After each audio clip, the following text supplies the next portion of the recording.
Have you ever felt like you're playing a game where you don't know the rules? You try to be good, you try to be fair, but somehow you keep getting outmaneuvered. It's frustrating, right? Well, today, we're diving deep into a set of principles that explain exactly why this happens. We're talking about the raw, unfiltered truths of power and influence, often linked to the ideas of Niccolo Machiavelli. This isn't about being evil. It's about understanding the game so you can finally become unstoppable. Let's start with the foundational truth that most people get wrong. The world doesn't reward you for being the nicest person. It rewards you for being the most effective. Machiavelli observed that people are often driven by self-interest, fear, and ambition. Trying to appeal only to their better nature is like trying to sail a ship with no wind. You won't get very far. The first step to gaining control is to accept this reality, not fight it. See the world for what it is,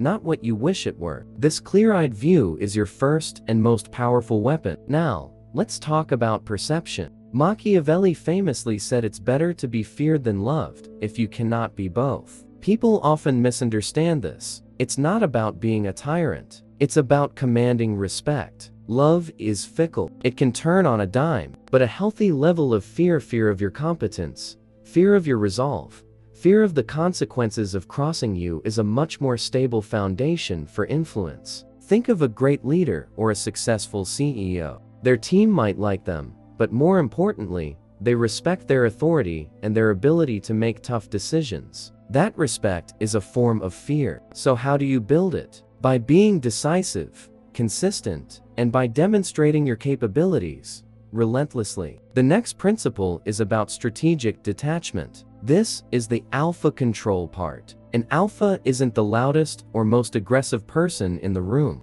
The true alpha is the one who is least affected by the chaos around them. They are the calm center of the storm. When others are panicking, they are thinking. When others are reacting emotionally, they are strategizing. To achieve this, you must learn to separate your emotions from your decisions. Did someone insult you? Instead of getting angry, ask yourself, what is their motive? What do they gain from this? By analyzing instead of reacting, you retain all your power. You're not a puppet dancing on the strings of other people's provocations. You're the puppeteer. This leads us to the art of selective vulnerability. Machiavelli knew that appearing to be an open book is a powerful tool, but it's a calculated performance. You never reveal your entire hand. You share just enough to build trust and make others feel like they know you. You might share a past struggle or a minor weakness. This makes you seem human and relatable, but your core plans, your ultimate ambitions,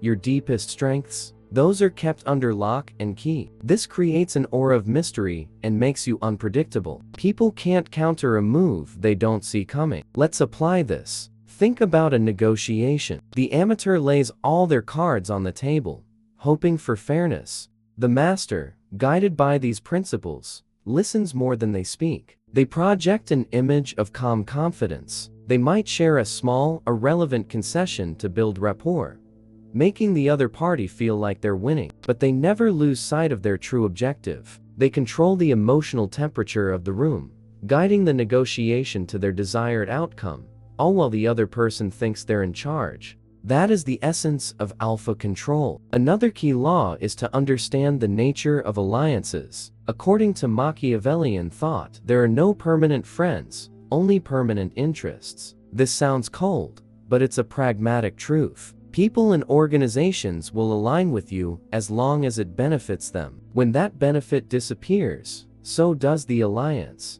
Don't take it personally. Instead, learn to anticipate these shifts. Always be assessing the value you bring to others and the value they bring to you. Cultivate a wide network, but place your ultimate trust only in your own abilities. Your self-reliance is your greatest asset. Now, a crucial point: avoiding hatred. Machiavelli was very clear about this. While being feared is useful, being hated is fatal. Hatred inspires people to take extreme risks to bring you down. You avoid hatred by not interfering with people's core possessions and their honor. Don't take what is rightfully theirs, and never humiliate them unnecessarily, especially in public. If you must defeat a rival, do it decisively and then move on. Don't gloat. Don't rub their face in it. A defeated but not humiliated opponent might even become a future ally. A humiliated one will be an enemy for life. So, how do you put all this together to become truly unstoppable? It starts with a mindset shift. Stop seeing acts of kindness and fairness as your primary tools. See them as strategic options in a much larger toolkit. Your primary goal is effectiveness. Every day,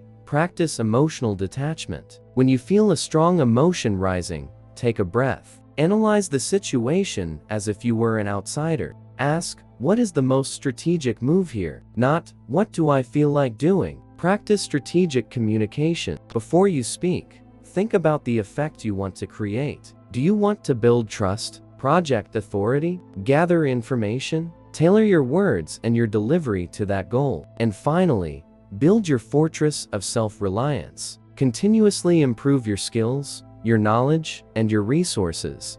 The more capable you are on your own, the less you need from others, and the more power you have in any interaction. You become the source of value, the person others seek out. This isn't a path for the faint of heart. It requires discipline, self-awareness, and a willingness to see the uncomfortable truths about human nature. But if you can master these principles, understanding reality, commanding respect, controlling your emotions, using strategic vulnerability, managing alliances, and avoiding hatred, you will no longer be a piece on the chessboard. You will be the player. You will be in control. You will be unstoppable. Thanks for watching. If this resonated with you, hit that like button and subscribe for more deep dives into the psychology of power and success. Let me know in the comments which of these principles you found most eye-opening. Until next time.